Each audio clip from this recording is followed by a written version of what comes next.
Hello viewers, আশা করি আপনারা সবাই ভালো আছেন। এতক্ষণে ক্যাপশন দেখে নিশ্চয়ই বুঝতে পেরেছেন ব্লগটা কিসের। এই পুজো আসছে ব্যাপারটা একটু ফ্যাসিনেটিং না? আপনারা কি বলেন? আমার কাছে জিনিসটা খুবই এনজয়েবল। কাল ছিল মহালয়া, অলরেডি দেবীপক্ষের সূচনা হয়ে গেছে। শুনছি কলকাতার অনেকগুলো পুজোর প্যান্ডেল অলরেডি খুলে দিয়েছে। আর আমায় দেখুন, বিশ্বকর্মা পুজোর আগে আমি এই ভিডিওগুলো তুলেছিলাম, আমি এখনও অবধি পোস্ট করে উঠতে পারলাম না। আপনারা কি অলরেডি পুজো দেখা স্টার্ট করে দিয়েছেন? যদি দিয়ে থাকেন আমায় কিন্তু কমেন্টে জানাবেন কটা ঠাকুর দেখলেন এখনো পর্যন্ত। ছোটোবেলা থেকে আমি অবশ্য জানতাম দুর্গাপুজো শুরু হয় ষষ্ঠী থেকে। ষষ্ঠীতে হয় দেবীর বোধন, সপ্তমীতে কলাবউ স্নান, অষ্টমীতে অঞ্জলি, সন্ধি পুজো, নবমীর সন্ধ্যা আরতি, আর দশমীর কথা এখন না হয় নাই বা বললাম। বাঙালির তো 12 মাসে 13 পার্বণ, তাই শুধু 5 দিনেই কিন্তু মন ভরে না।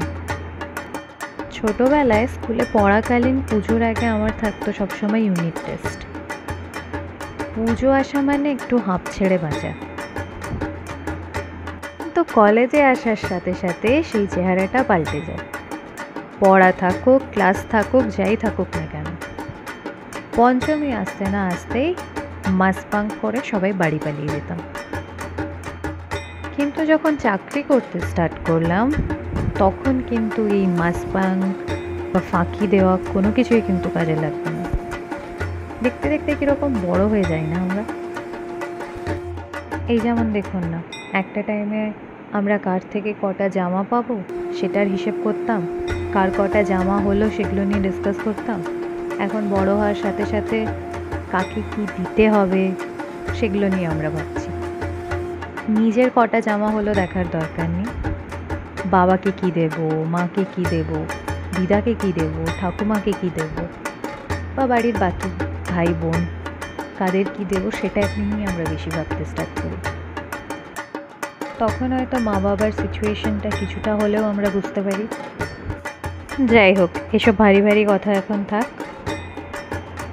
এখন ঠাকুর দেখাতে কনসেন্ট্রেট করা যাক।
আমাদের এই ভিডিওটা আপনাদের কেমন লাগলো কমেন্টে জানাবেন কিন্তু।